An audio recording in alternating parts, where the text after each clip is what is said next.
Dumnezeu să binecuvinteze. Bine ai venit la seara de rugăciune la Biserica Baptistă Speranța. O să spun același lucru care spun de obicei.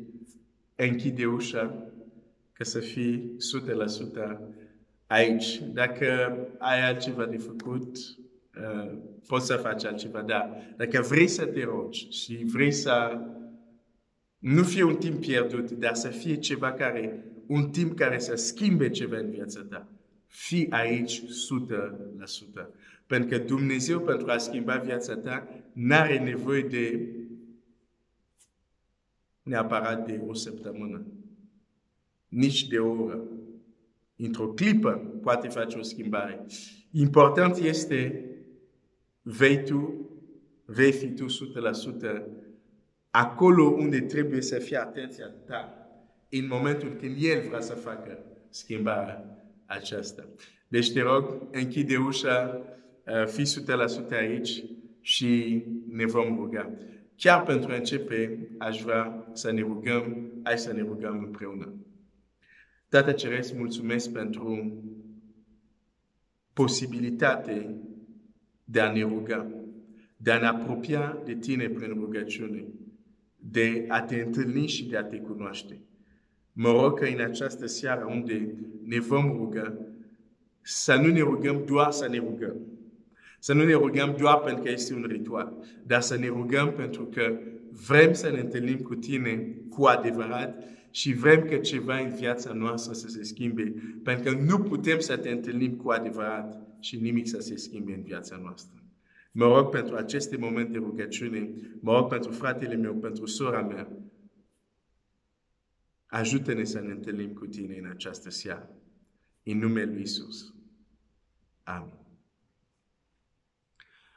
Dumnezeu să te binecuvinteze. Voi începe prin a citi un text care cred că îl știi deja.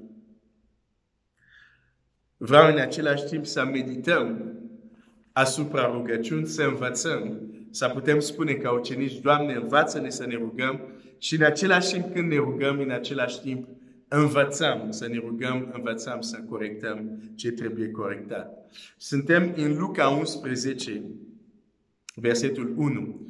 Și înainte să spui, din nou acest verset, cumva ai uitat că ne-ai vorbit despre asta data trecută? Nu am uitat. Dar am învățat că pentru a descoperi comor, trebuie să înveți să mergi în adânci. Am studiat petrol, am făcut chimia petrolului la facultate, în fine. Și dacă te uiți la oameni care s-au dus într-un punct specific pentru a fura, ca să se ducă până unde este un zacământ de petrol, vei trece acolo azi, o să le vezi în același loc. Hai să zic, sunt eu să mă vezi în același loc. Mâine o să vezi că toți sunt în același loc. Și tu s-ar putea să-mi spui, nu înaintezi, ești în același loc. Și eu ți-a zice, nu înțelegi un lucru, sunt în același loc, dar nu în același adâncime. Pentru că ieri am fost la adâncime, poate am fost la 3 metri. Astăzi sunt la 5 metri, dar tu nu vezi. E exact așa cu Scriptura. E probabil același text, dar vom merge mai adânc. Da. Deci am vrut să spun asta înainte să încep să citesc, să nu crezi că am uitat despre ce am vorbit data trecută. Luca 11, versetul 1. Într-o zi, Iisus se ruga într-un loc anumit. Când a ispravit rugăciunea, unul din ucenicii lui i-a zis, Doamne, învață-ne să ne rugăm, cum a învățat și Ioan pe ucenicii lui. În această seară aș vrea să ne oprim la aceste cuvinte. Când a ispravit rugăciunea. Când a ispravit rugăciunea.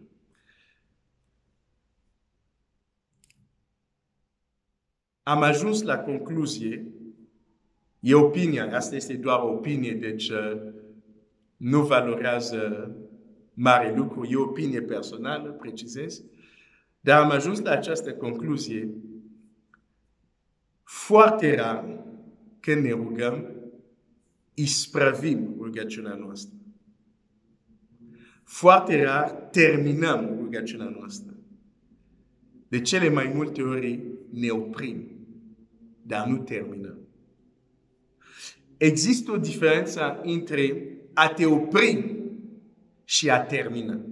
Chiar în limba română, cred că este foarte clar această diferență. Când te-ai oprit, nu înseamnă neapărat că ai terminat. Poți să te oprești înainte să termini. Poți să te oprești înainte să ispravești, ca să zic așa. Domnul Iisus nu s-a oprit, a ispravit, a terminat. Asta înseamnă că rugăciunea lui știa că trebuia să înceapă într-un loc și știa că trebuia să se termine într-un loc. Pentru surori, de exemplu, care bucătaresele, bine, și frați, că cunosc frați care gătesc foarte bine, deci și frați bucătari și surori bucătarese, așa, ca să zic așa. Atunci când gătiți, știți cum trebuie să arate, să zic, mâncare, ca să opriți focul. De exemplu, dacă hai să zic carne, dacă vă place carne mai bine făcută, ca să zic așa, mai lăsat mai mult, pentru că o să spuneți, ok, a fost la foc, dar nu este încă gata, deci nu opresc focul.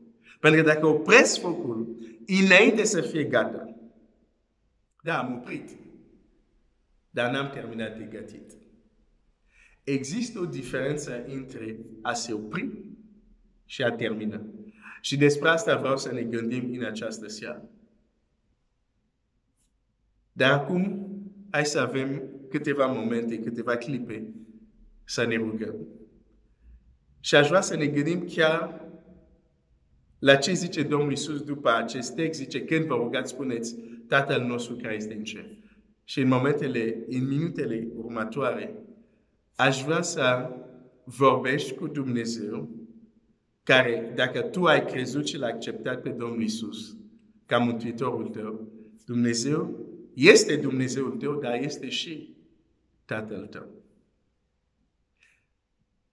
Și roagă-te Tatălui tău ceresc, spune ceva despre ce a făcut El de minunat, de extraordinar, de bun pentru tine. Cu alte cuvinte, înalță o rugăciune de recunoștință, dar nu spune doar, Doamne, mulțumesc. Nu. Spune, Doamne, mulțumesc pentru și tu știi pentru ce vrei să mulțumești. Și chiar poate, în loc doar să spui, Doamne, mulțumesc că ești bun, poate te gândești chiar la o situație anume, unde Dumnezeu ți-a arătat bunătatea Lui și chiar îi spui, Doamne, mi-amintesc că am fost în situația asta. Și Tu ai lucrat așa. Mi-ai arătat bunătatea Ta. Îți mulțumesc pentru asta. Hai să începem această seară cu rugăciuni de mulțumire la adresa Tatălui nostru Ceresc. Hai să ne rugăm.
Amin. Amin. Dumnezeu merită toată laudele noastre, toată închinarea noastră, pentru că tot ce avem bun vine de la El. M-am gândit la o împrejurare unde sunt multe împrejurări, dar în această seară m-am gândit la una foarte specifică și am zis lui Dumnezeu, mi-amintesc aici, ce s-a întâmplat aici. Tu mi-ai arătat bunătatea ta. Mulțumesc. Iisus se ruga într-un loc anumit când a ispravit. Când a ispravit. Când a ispravit rugăciunea. O rugăciune, ca să fie eficientă, trebuie să fie ispravită. Trebuie să fie completă, dacă vrei. Dacă nu este ispravită, este incompletă. De exemplu, dacă vrei să mănânci ouă fiert, nu? Care sunt tari. Apropo de Paște, probabil ai devenit, nu, Paștele a fost pentru, da, știu, pentru, în Franța a fost weekendul care a trecut, aici o să fie. Dar în fine, suntem aproape de Paște, unii o să deveniți niște vopsitori, veți vopsi, pentru mine, energia să vopsesc mai bine, desfac mai repede și... Ok, vrei să faci ouă care sunt tare. Ai pus apă, ai pornit focul, ai pus ouă în apă, dar oprești focul după 30 de secunde. Ai pus la foc? Da, ai pus la foc. Dar oare ouă sunt tari sau nu? De ce? Te-ai oprit. Dar n-ai terminat. Deci acțiunea ta este ineficientă. Nu ai rezultatele care ai vrut. Ok. Putem înțelege asta când suntem la bucătărie. Și credem că atunci când e vorba de lucruri spirituale, nu ni se cere să mergem până la capăt, să fim complete. Ba da. Și rugăciunea noastră trebuie să fie completă. Trebuie să ispravim rugăciunea. Trebuie să o terminăm. Și mai devreme spuneam, am ajuns la concluzie că de mai multe ori noi ne oprim să ne rugăm. Dar nu neapărat terminăm să ne rugăm. O să citesc un text care ți arată că și în lucrurile spirituale este important nu doar să începi, nu doar să faci ce este bine, dar să-l faci până la capăt. Până să termini ceea ce faci. Să ispravești, altfel ceea ce faci este ineficient sau este doar parțial eficient.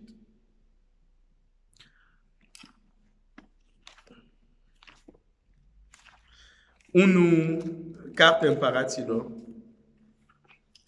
și nu e prima carte, va fi a doua carte Împăraților. Versetul 13. Și citesc.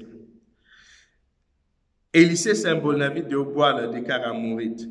Ioas, împăratul lui Israel, s-a coborât la el, a plâns pe fața lui și a zis, Părinte, carul lui Israel și calarima lui. Elisei i-a zis, ia un arc și săgeți. Și a luat un arc și niște săgeți. Apoi Elisei a zis împăratul lui Israel, încordează arcul cu mâna ta. Și după ce l-a încordat cu mâna lui, Elisei și-a pus mâinile pe mâinile împăratului. Și a zis, deschide fereastra dinspre răsărit. Și a deschis-o, Elisei a zis, trage, și a tras. Elisei a zis, aceasta este o săgeată de izbăvire din partea Domnului, o săgeată de izbăvire împotriva sirienilor. Vei bate pe sirieni la efect până îi vei nimici. O să mă opresc mai întâi aici. Cine vorbește aici? Elisei. Și Elisei nu este oricine. Ce spunea el, se întâmplă. E cel care l-a înlocuit pe Elie. E cel care a primit îndoită măsură. Și puterea lui Dumnezeu nu a parasit viața lui. Faptul că a murit de o boală nu înseamnă că nu mai avea puterea lui Dumnezeu. Dovada după ce moare, doar, cum se zice, oasele lui au înviat un mort. Deci nu l-a parasit puterea lui Dumnezeu. De ce a murit de o boală, asta nu este tema de astăzi, dar adevărul este, nici nu știu de ce. Așa s-a întâmplat, nu știu de ce. Dar puterea lui Dumnezeu nu l-a parasit. Era tot proroc al lui Dumnezeu când a venit salvat de regele pentru ajutor. Și cuvintele lui au greutate. Când el vorba, cuvintele lui erau însoțite de puterea lui Dumnezeu. Da. Însă, el aici spune lucrul următor. Împăratul din Israel era în război cu sirieni. Și aici îi spune, uite, ăsta este o săgeată de izbăvire. Îi vei nimici pe sirieni. Nu o să mai fie o problemă pentru tine. Dacă tu ești împăratul din Israel, spui, Aleluia, Doamne, gata, mulțumesc, sunt nimicit. Asta este slujitorul tău, ce spune este adevărat, amin. Dar nu se oprește aici. Și uneori poate Dumnezeu ți-a vorbit. Ai primit un cuvânt de partea lui Dumnezeu și te-ai oprit doar să spui Aleluia, amin. Și apoi te-ai trezit că nu s-a întâmplat. Și ai zis, oare mi-a vorbit chiar Dumnezeu? Poate chiar ți-a vorbit Dumnezeu. Și o să spui, dar de ce nu s-a împlinit? Hai să vezi. Elisa a mai zis, ia săgeți. Și a luat, Elisa a zis împăratul lui Israel, lovește în pământ. Și a lovit de 3 ori și apoi s-a oprit. S-a oprit.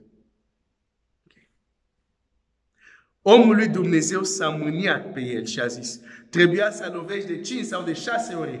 Atunci ai fi bătut pe sirieni până i-ai fi nimicit. Acum îi vei bate numai de 3 ori. Tot ce este scris pentru învățătura noastră.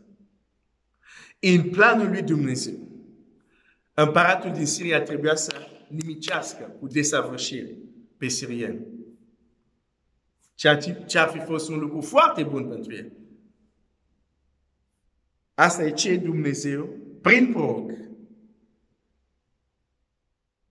putea să se întâmple în viața lui. Dar nu se întâmplă, se va întâmpla doar o victorie temporară și parțială. De ce? Nu că Dumnezeu nu a vrut să nimicească cu desăvârșire pe inamicul lui, prin simplu fapt că el s-a oprit să facă ce i s-a spus să facă înainte să fie gata. Nu a ispravit, s-a oprit. Prea devreme s-a oprit. Și chiar prorocul se supără și zice, de ce te-ai oprit? Trebuia să lovezi de 5, de 6 ori. Vorbim de bătălie aici. E vorba de dușmanitate. Și 1, 2, 3. Nu e meci de fotbal aici. E vorba de război. Și spune, ok, 3 victorii, dar nu-i vei nimici. Pentru că te-ai oprit înainte. Și crezi că tu nu te oprești când te rogi înainte? Înainte să ajungi la punctul unde rugăciunea ta este completă. Unde poți să spui, am ispravit rugăciunea. Am vrut să-ți arăt acest exemplu. Apoi să-ți arăt altele. O să ne rugăm mai întâi acum. Dar e foarte important să înțelegi că există o diferență între a te opri și a termina. Iar dacă doar te oprești și nu ai terminat, eficiența a ceea ce faci tu este limitată. Uneori chiar poate să fie 0. Sau uneori poate să fie doar ceva parțial. Dar totuși, dacă tot ai început, dacă tot ce faci este bine, de ce să nu mergi până devine complet, devine ispravit și să fie eficient? O să ne rugăm acum și apoi vom continua. În rugăciunea Tatălui nostru, care ne învață Domnul Iisus, ne învață să ne rugăm să vină împărăția lui Dumnezeu pe pământ, voia lui Dumnezeu să se facă pe pământ cum este în cer. Și acum, aș vrea să ne rugăm, aș vrea să te rogi și eu să mă rog. Și tu roagă-te pentru tine, pentru casa ta, pentru familia ta. Și spui, Doamne, voia ta, împărăția ta, să vină în viața mea, în viața casei mele. Și tu când spui asta, gândește-te tot ce este Dumnezeu. Bunătate, pace, dreptate, îndelungă răbdare. Și cum viziunea care ai tu despre cerul inspirat de Scriptură și că această stare cerească Dumnezeu să o aducă în viața ta, să o aducă în inima ta, să o aducă în familia ta. O mărturie pentru a te încuraja. Mi-amintesc într-o seară, eram student atunci, într-o anumită împrejurare, o anumită problemă m-a tulburat foarte mult. Nu numai că mă tulbura, nu puteam să dorm, dar nu numai că nu puteam să dorm, eram foarte agitat. Și în acea perioadă, într-o seară, agitația și neliniștea respectiv a ajuns la o culmea, la un nivel unde stăteam și ziceam, Doamne, nu mai pot, dă-mi pacea ta.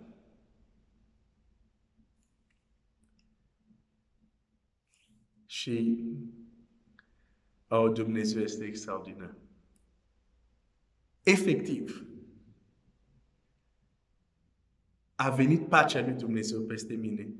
Parcă puteam să o simt cum vine și să așează peste mine și toată agitația dispare.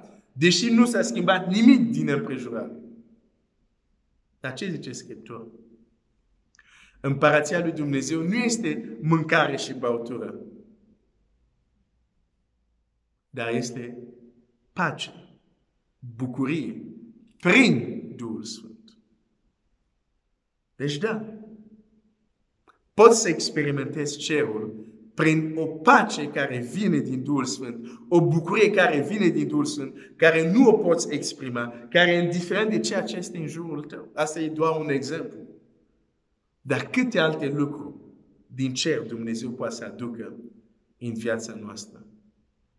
Atunci roagă-te, Doamne, să vină împărăția ta în viața mea, voia ta să se facă în viața mea. Și dacă ai nevoie de pace în aceste vremuri unde sunt anumite motive care pot produce neliniște, îndoieli, frică, cred că este momentul să spui, Doamne, pacea ta, bucuria ta, împărăția ta, voia ta să se facă în viața mea. Hai să ne rugăm.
Amen, amen.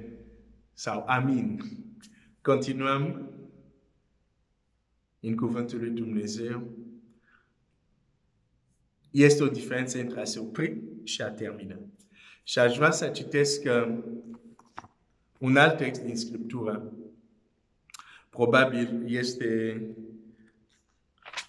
mă duc câteva capitole, dacă toți suntem în a doua carte a Împăraților, mergem la capitolul 5 și avem acolo un om care se numește Naaman, care avea lepră. Și a auzit că în Israel este un proroc acolo, care dacă se duce acolo, el va vindeca de lepra lui. Chiar mulți ani mai târziu, multe secole mai târziu, Domnul Iisus spune următorul lucru. Au fost mulți leproși în Israel, în vremea lui Elisei, dar nu a fost vindecat niciunul decât Naaman, sirianul. Ai vrea să mă opresc un pic la acest lucru care zice Domnul Iisus. Hai să ne gândim puțin. Elisei este în Israel. Are capacitate de a vindeca un om de lepra lui. În țara lui sunt mulți leproși. Niciunul nu este vindecat. Pentru că faptul că există cineva care are capacitatea de a vindeca nu înseamnă că folosește această capacitate oricând, oricum și în orice condiții. Așa că, deși leproși care erau în Israel puteau să fie vindecați de Elisei, niciunul nu a fost vindecat. Niciunul, zice Domnul Iisus. Chiar s-au supărat când spune asta, ei au înțeles mesajul și s-au supărat unii din audiența lui de atunci. Dar mă întorc la asta. Deci Elisei are potențial să vindece leproși. Leproși din țara lui, niciunul nu este vindecat. Hai să zic asta altfel. Rugăciunea are potențial să vindece boala ta, să rezolve problema ta, să aducă un răspuns. Dar nu înseamnă că se va întâmpla, pentru că nu se întâmplă oricând, oricum și în orice condiții. Și acei leproși din țara lui Israel au murit leproși. Și sunt unii creștini care vor muri leproși, adică vor muri cu situația, cu problema care rugăciunea lor ar fi aduce rezolvare, dar pentru că n-au învățat să se roage eficient, rămân cu problema lor. Că de multe ori zicem, Dumnezeu n-a vrut. De ce nu suntem onești și să spunem, n-am rugat prost? Nu ne-am rugat cum trebuie. Da, știu că Dumnezeu este suveran, nu putem să-L forțăm, asta știu. Dar asta nu este întrebarea mea aici. Aici zic, de ce tot timpul când nu merge ceva, zicem Dumnezeu n-a vrut?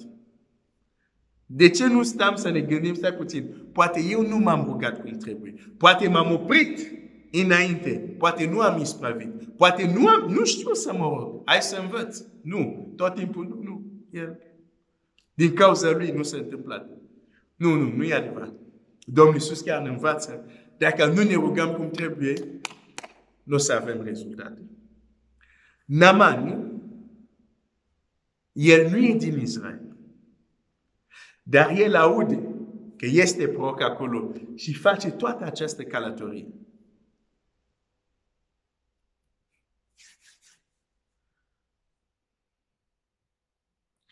Ajunge la poarta prorocului și se spune, du-te și scaldă-te de 7 ori în Iordan și vei fi curat. De fapt, nici nu am citit. Hai să citesc asta, nu toată întâmplare, doar această porțiune.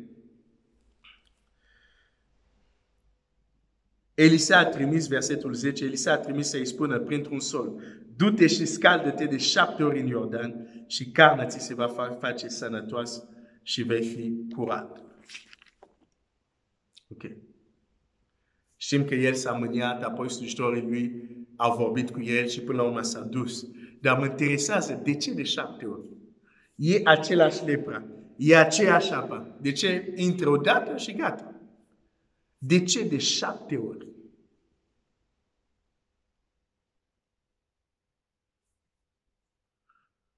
Dacă Naaman ar fi intrat odată, de 2 ori, de 3 ori, apoi zice, mă plictisește, oricum am făcut asta deja de 3 ori. Hai să fac acum a 4-a oră, dacă o fac și nu se întâmplă nimic. Dacă nu văd măcar o pată care se duce, terminăm cu asta, ne întoarcem în țara noastră.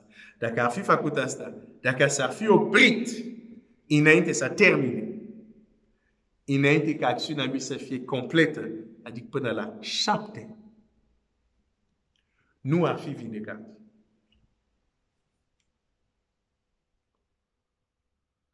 Și de multe ori, rugăciunile noastre se opresc înainte să se termine. O să spui, dar aici e vorba de o vindecare. Ok, vrei să citesc și despre rugăciune? Ok, hai. Tot în Cartea Împăraților. Ok, Cartea Împăraților, dar prima carte, 1 Împărat,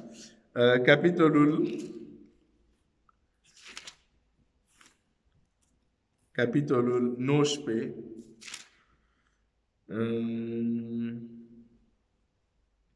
nu, de fapt e capitolul 18.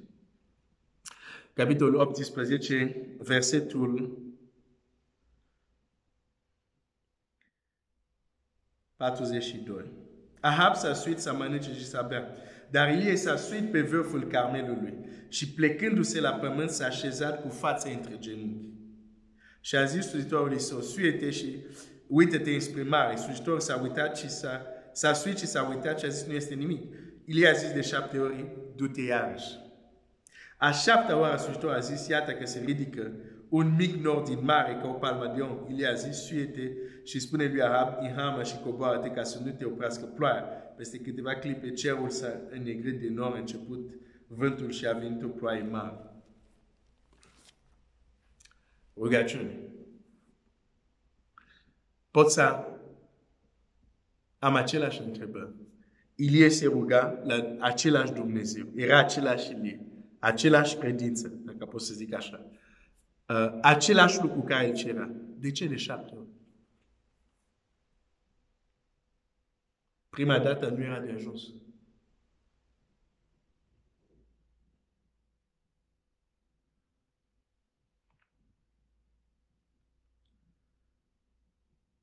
O să ne rugăm acum. Și voi continua. O să vedem de ce de 7 ori. Și în același timp vreau să vedem și un text care uneori a fost înțeles un pic greșit. Dar acum hai să ne rugăm și aș vrea să te rog și o să mă rog. Doamne, învață-ne să ne rugăm. Să spui, dar n-am mai rugat asta. Întrebarea mea este, ok, ce a schimbat în viața ta? Ai văzut rezultate? Ok, dacă deja ai văzut rezultate și ești mulțumit de cum te rogi, ok, roagă-te pentru altceva, nu te ruga pentru asta. Da? Dar dacă știi că mai ai nevoie să înveți să te rogi, nu ai rezultat, nu ai impactul care îl vrei, mai roagă-te. Doamne, învață-mă să mă rog. Și aici când te rogi, aspectul la care să te gândești este tocmai asta. Învață-mă să mă rog, să știu să mă rog, să am o pauză, din nou să mă rog pentru același lucru. Și poate iar din nou, poate chiar de 7 ori tot așa. Da, știu deja că sunt unii care zic, nu, 7 e simbolic, Glenn. E simbolul perfecțiunii. Da, așa este. Dar atât Ilie și Naaman, chiar de 7 ori au făcut lucrul acesta. În fine, nu zic că trebuie să faci asta o formulă, să nu fie înțeles greșit. Dar vreau să spun că de câte ori te-ai rugat pentru un lucru, te-ai oprit și ai zis, nu e încă asta. Mă rog din nou, dar pentru același lucru. Te-ai oprit, vrei să pleci și zici, nu e încă asta. Te rogi din nou pentru același lucru. De câte ori ai făcut asta? Hai să ne rugăm. Doamne, învață-ne să ne rugăm. Să ne rugăm și așa. Nu doar să ne oprim. Dacă ne oprim, să ne asigurăm că am terminat. Și dacă în ființa noastră ne dăm seama că nu am terminat încă, să putem continua, să nu fim puturoși, să putem continua până terminăm. Doamne, învață-ne să ne rugăm. Hai să ne rugăm.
Amin.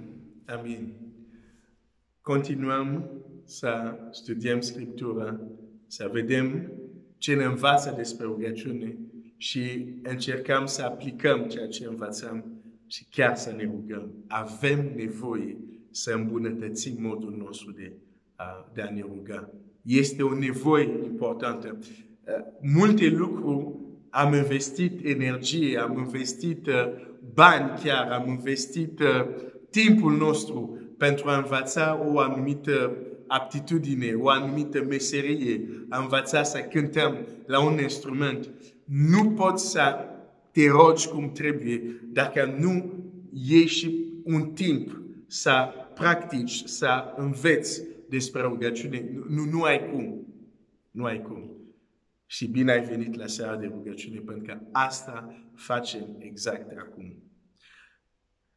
Vreau să vorbesc despre un lucru care a fost uneori greșit înțeles și vreau chiar să citesc exact textul respectiv. În Matei,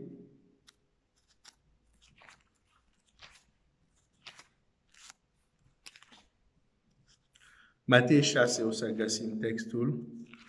Matei 6, ok. Și Domnul Iisus spune așa, la versetul 7, zice așa. Când vă rugați, să nu bolborosiți aceleași vorbe ca pagâni, cărora li se pare că dacă spun o mulțime de vorbe, vor fi ascultați. Ai auzit textul ăsta? Da, îl știu. Nu e un text nou. Ok. La ce se referă Domnul Iisus aici?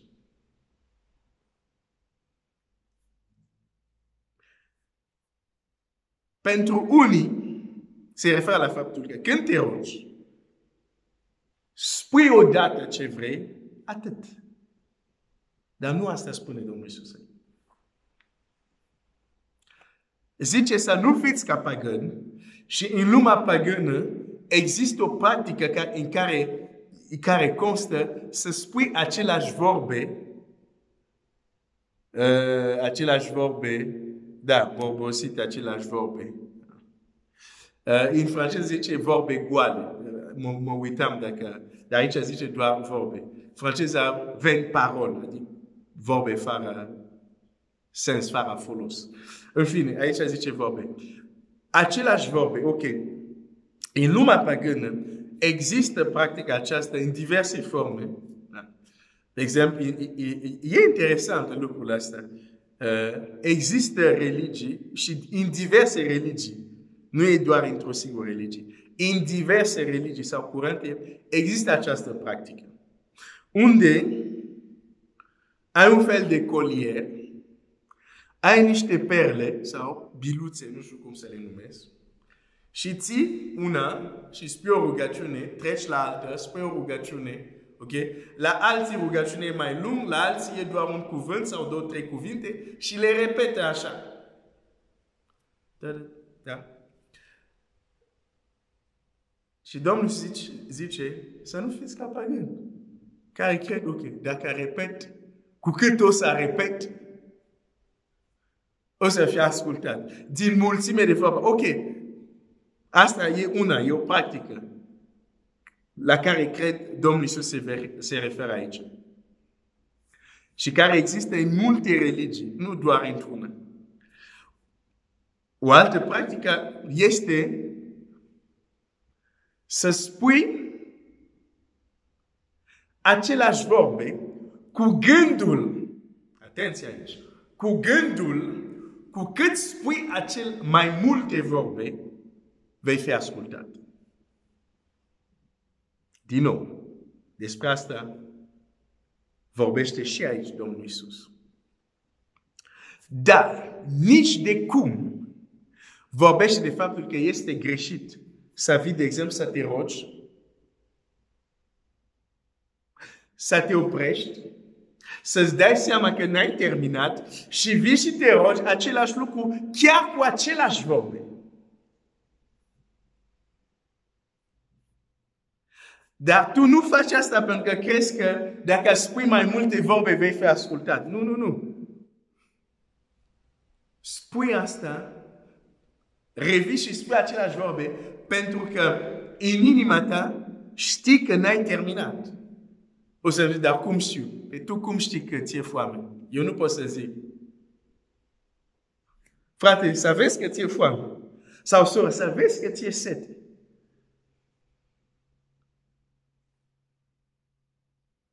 Astea sunt lucruri care sunt în tine. Tu le percepi. La început poate nu le percepi, dar cu practică le vei percepe. Deci nu este greșit să vii, să insist cu aceleași vorbe. Asta nu este greșit. Și sunt unii creștini care consideră, ok, am zis asta deja la Dumnezeu, nu pot să-i mai spun, că dacă îi mai spun, o să cad să fiu ca ăștia care spun mulțime de vorbe. Ok, vei cadea să zic, în echipa asta, în clasa asta, dacă gândul tău când te întorci și spui aceleași vorbe, este că, ok, cu cât o să spun mult, Dumnezeu să mă ascult. Dacă ai gândul ăsta, intri în clasa asta. Dar dacă tu te întorci pentru că înțelegi că m-am oprit, dar nu s-a terminat, mă duc din nou, nu este greșit. Hai să-ți dovedesc că nu este greșit. Cineva știe mai bine despre rugăciune decât Domnul Iisus? Nu. Bun. Aici suntem de acord, nu? Ok. Domnul Iisus, în Marcu 14, versetul... Hai să citesc. Începând de versetul 34. Marcu 14, 34. El a zis, sufletul meu este cuprins de o întristare de moarte, rămâneți aici și vegheați. Apoi a mers puțin mai înainte, s-a aruncat la fața la pământ și se ruga, că dacă este cu putință să treacă de la el ceasul acela. El zicea, Ava, adică Tată, ție toate lucrurile sunt cu putință, departează de la mine parul acesta, totuși facă-se nu ce voiesc eu și ce voiești tu. Bine, ne înțelegem că aici este un rezumat, că rugăciunea lui asta durează cam o oră. Da, e rezumatul rugăciunii lui. Să nu începem să zicem, uite, Domnul Iisus se ruga 1 minut. Nu, asta a durat o oră. Zice Scriptura, aproape o oră s-a rugat. Că se întoarce la ucenici și le spune, 1 ceas n-ați putut veghea? Da? Deci, ok. Versetul 37. A venit la ucenici pe care i-a găsit dormind. Și a zis lui Petru, Simone, tu dormi? 1 ceas n-ai fost în tare să veghezi? Uite, am ajuns la versetul. Nu zic eu, zice Scriptura. Ok. 1 ceas n-ați putut să vegheați cu mine. Vegheați și rugați-vă ca să nu cadeți în ispită. Duhul este plin de râvnă, dar trupul este neputincios. S-a dus iarăși și s-a rugat, zicând același cuvinte. Nu zic eu. C'est la Bible. C'est la parole. Deci, nu numai că se întoarce să se roage. Și cineva poate zice, da, s-a întors pentru a stări. Nu. Da, s-a întors pentru a stări. De aici Biblia zice clar, s-a dus și a spus același cuvinte. Păi, Domnul Iisus n-a zis că nu trebuie să spunem, nu. A zis că nu trebuie să fim ca pagani care cred, aici, mintea, da? Care cred că dacă spun o mulțime de vorbe, vor fi ascultate. Asta n-a zis. Dar nici de cum că este greșit să vii să spui același cuvinte în rugăciune. Nu pentru că crezi că cuvintele tale vor schimba pe Dumnezeu. Și atunci o să spui întrebarea, dar pentru ce aș face asta? Asta o să vedem după ce ne rugăm acum. Hai să ne rugăm totuși.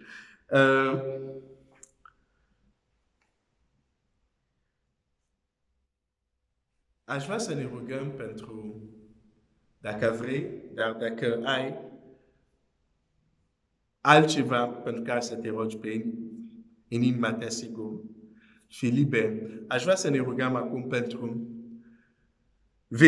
rodele noastre, vecini și colegi care nu sunt mântuiți.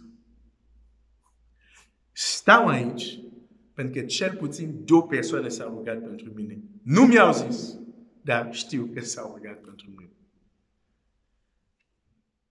Și poate ești creștin că alții s-au rugat pentru tine. Poate nu știi. Mi se întâmplă uneori pe stradă, de exemplu când iau transporturile, să văd o persoană și încep să mă rog pentru ea. Ea nu va ști niciodată decât în cer, știi că el s-a rugat pentru tine. Aș vrea să ne rugăm pentru rude, vecini. Și aia rei, da, și vecini rei. Mai ales pentru ei. Mai ales pentru ei. Da? Să ne rugăm pentru mântuirea lor. Pentru că este important să ne rugăm ca suflete să fie mântuite. Și ce să ne rugăm pentru ei? Dumnezeu să le deschide inima, ochii la Evanghelia ca să fie mântuit. Și putem și să ne rugăm, Doamne, deschidem și mie gura, ca unii din ei să audă prin mine. Hai să ne rugăm.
Amin, amin. Dumnezeu să te binecuvinteze. Dacă ai ajuns până acum, vreau să te felicit pe tine singur și cei care sunt de la Speranța și zâmbesc când zic asta, că să amintești de ceva, de niște vremuri când la rugăciune spuneam felicitări, să te felicit pe tine că ai venit la rugăciune.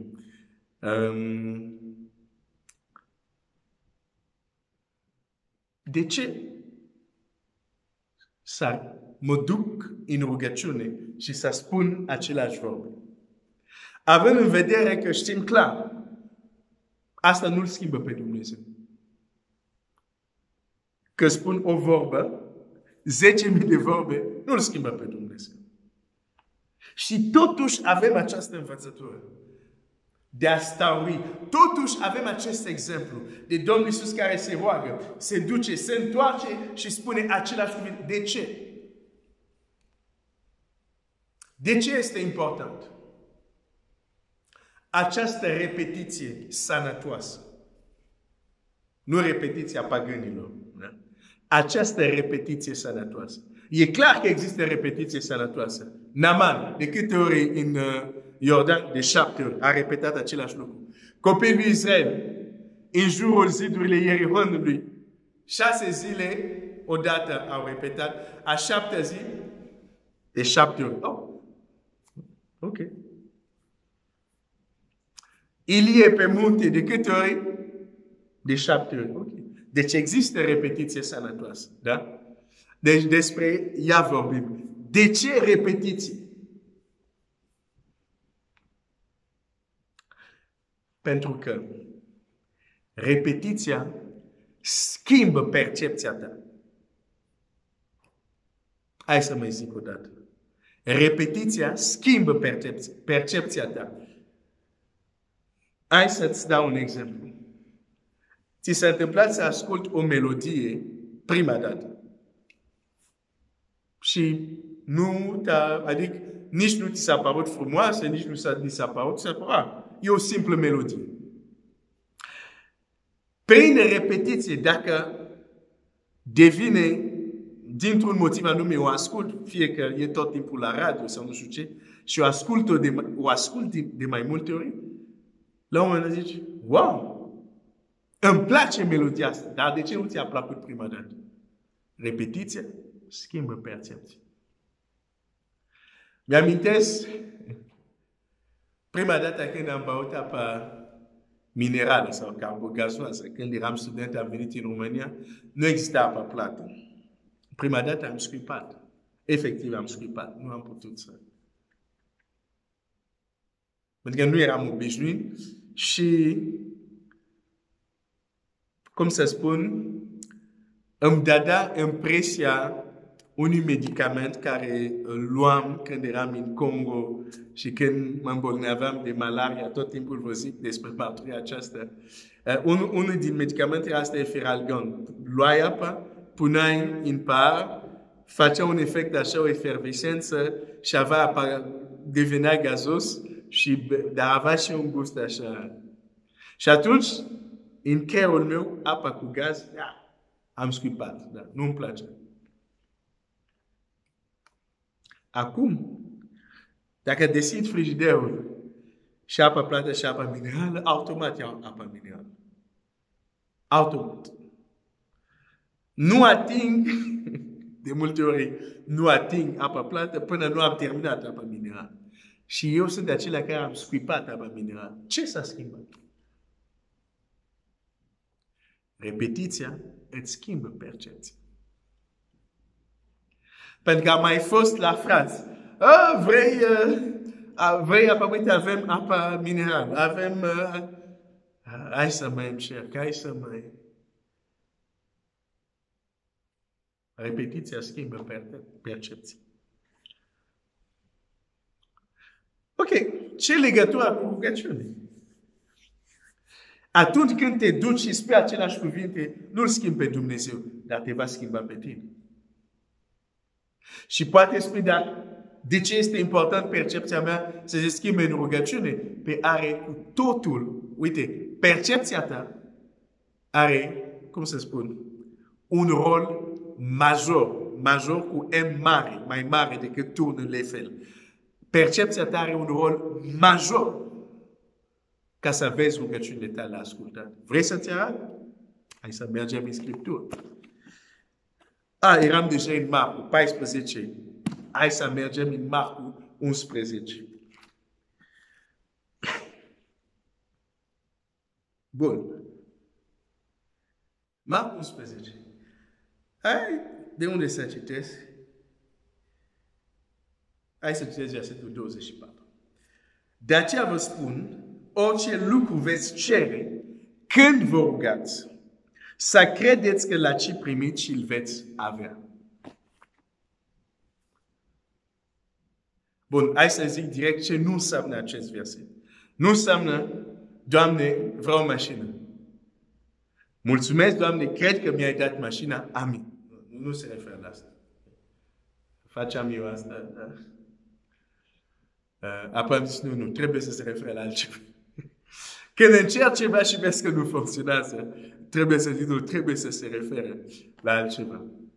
Ok, Domnul Iisus aici spune, în contextul unde mai înainte vorbește, dacă cineva va zice muntelui acestuia, și vine și vorbește despre aduce un principiu care îl spune el mai sus și îl aduce și în rugăciune. Bine, celălalt principiu e o altă formă de rugăciune, fine. Zice, când voi vă rugați, de aceea vă spun că orice lucru care veți cere când vă rugați, să credeți că l-ați și primit. Ok. Spune-mi, cum poți să crezi că ai ceva care nu ai, dacă nu are de a face cu percepția ta? Cum să crezi, de exemplu, că ești vindecat, când ești încă bolnav, dacă nu are de a face cu percepția ta? Cum să crezi că ești eliberat, când ai încă lanțul, dacă nu are de a face cu percepția ta? Acel credeți că l-ați primit se referă la percepția inimii. Deci pot să zic, pot să repet așa mental, da, mulțumesc, Doamne, cred că am primit, cred, nu se referă la asta. Se referă la un loc. Iisus se ruga într-un loc, într-o stare. Se referă la o stare unde ajungi, unde efectiv inima ta, în percepția ei, tu ai lucrul respectiv. Repetiția schimbă percepția. Când tu te vei duce și te rogi cu aceleași cuvinte, nu-L convingi pe Dumnezeu. Dar se schimbă ceva în percepția ta dacă ești 100% acolo, dacă faci multitasking, dacă este un lucru care este o travă pentru rugăciune, este multitasking. Chiar dacă e duo task. Chiar dacă sunt doar de obicei când fac multitasking fac 7, da? La rugăciune fac duo. Doar rugăciune și încă altceva. O travă. Aceleași cuvinte schimbă percepția ta. Când percepția inimii tale se schimbă, vei ști că știi, că știi, că știi. N-ai nevoie să forțezi rațiunea ta. Vei ști, pur și simplu. Dacă ți s-a întâmplat, știi despre ce vorbesc. Dacă nu ți s-a întâmplat, roagă-te, se va întâmpla și vei ști despre ce vorbesc. Vei ști că știi că știi. Nu mi se întâmplă des.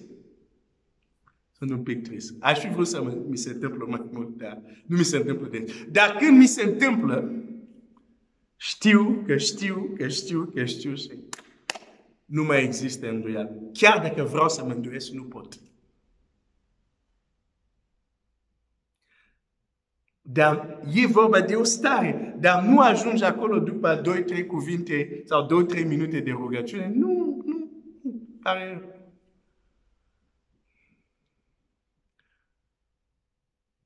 trebuie să acorzi timp. Toată concentrarea ta. Vor fi momente te vei ruga. Te-ai rugat pentru același lucru. Și după o perioadă vrei să te rogi, dar nu mai poți. Știi că s-a făcut. Cum? Nu pot să-ți explic cum, dar... Repetiția schimbă percepția. Gândește-te la Avram. Dumnezeu de multe ori i-a zis, vei avea un urmaș, vei fi un popor mare și așa mai departe. Și mult timp Avram a auzit, dar nu a crezut. A auzit? Uite ce se întâmplă cu Avram. A auzit de la Dumnezeu ce își dorea și el. Totuși nu se întâmpla. Dumnezeu vroia și el vroia, nu s-a întâmplat. Până într-o zi, Dumnezeu a zis, îți voi schimba percepția. Vrei să citesc asta? Ok. O să citesc asta și o să încheiem această seară. Nu uita, repetiția sănătoasă schimbă percepția ta. În Geneza 15, da, cred e 15. Și dacă suntem în Geneza 15, cel puțin deja de 2 ori Dumnezeu, din Geneza 12 până aici, cel puțin deja de 2 ori, dacă nu mai mult, Dumnezeu a zis, vei fi un am mare, vei avea urmași, da? Deci e deja o promisiune care Avram a auzit-o de la Dumnezeu. Și totuși, Avram spune așa, versetul 2. Hai să citesc de la versetul 1. Îmi place această conversație. După aceste întâmplări, cuvântul Domnului a vorbit lui Avram într-o vedenie și a zis, Avrame, nu te teme, eu sunt scutul tău și răsplata ta cea foarte mare. Avram a răspuns, Doamne Dumnezeule, ce îmi vei da? Dumnezeu zicea, răsplata ta. Deci, ok, ce îmi vei da? Vorbești de răsplată. Dar Avram avea nemulțumire de fapt aici și exprime nemulțumirea. Zice, Doamne Dumnezeule, ce îmi vei da? Căci mor fără copii și moștenitorul casei mele este Eliezer din Damasc. Și Avram a zis, iată că nu mi-ai dat sămânță și slujitorul născut în casa mea va fi moștenitorul meu. Atunci cuvântul Domnului a vorbit astfel. Nu el va fi moștenitorul tău, și cel ce va ieși din tine, acela va fi moștenitorul tău. Și după ce l-a dus afară. Și te rog, aici afară nu înseamnă că Avram a ieșit din curtea lui. Afară din casa de lut. Da? Asta înseamnă. Pentru că la versetul 1 zice, după aceste întâmplări, cuvântul Domnului a vorbit lui Avram într-o vedenie. Suntem într-o vedenie aici. Suntem în lumea invizibilă, dacă vrei. Suntem în lumea spirituală, dacă vrei. De când se spune afară, înseamnă afară de casă de lut. Nu că s-a dus în curtea lui să se plimbe. Și după ce l-a dus afară, i-a zis, uită-te spre cer și numără stelele, dacă poți să le număr. Și a zis, așa va fi semânța ta. Avram a crezut pe Domnul și Domnul i-a socotit lucrul acesta ca neprianie. Până acum, când Domnul îi spunea despre asta, el nu credea. Dar când Avram a crezut, când percepția lui a ceea ce Dumnezeu spunea s-a schimbat, când a putut s-a putut să vadă ce însemna, ce auzea. Când Dumnezeu a zis, uită-te la stele. A se uita. Percepția. Acum nu doar s-a limitat să audă. Inima lui a văzut ce înseamnă asta. A crezut. Socotit nepranie. Restul este istorie. S-a născut Isaac. Repetiția îți schimbă percepția. Și percepția inimii are un rol major, e mare, mai mare decât unul de fel, ca ca să vezi rugăciunile tale împlinite. De aceea, în încheiere, vreau să mă rog același rugăciune, dar un alt aspect, aceste rugăciune. Tot, Doamne, învață-ne să ne rugăm, învață-ne să ne rugăm și când trebuie să spunem chiar aceleași cuvinte. Când trebuie să stăruim, când trebuie poate de 3 ori să ne rugăm aceleași rugăciuni, unul după altul, adică te-ai rugat, nu, încă mă mai rog, nu, încă mă mai rog. Să învățăm să ne rugăm și așa. Dumnezeu să te binecuvinteze. Dar înainte să închei cu rugăciune, aș vrea să te rogi tu acum, dar nu să-ți spun pentru ce. Ce ai tu în inima acum? Dorințe personale, pentru biserică, pentru ce se întâmplă în jur. Roagă-te acum și apoi o să mă rog și vom încheia această seară de rugăciune.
Amin, Dumnezeu să te binecuvinteze.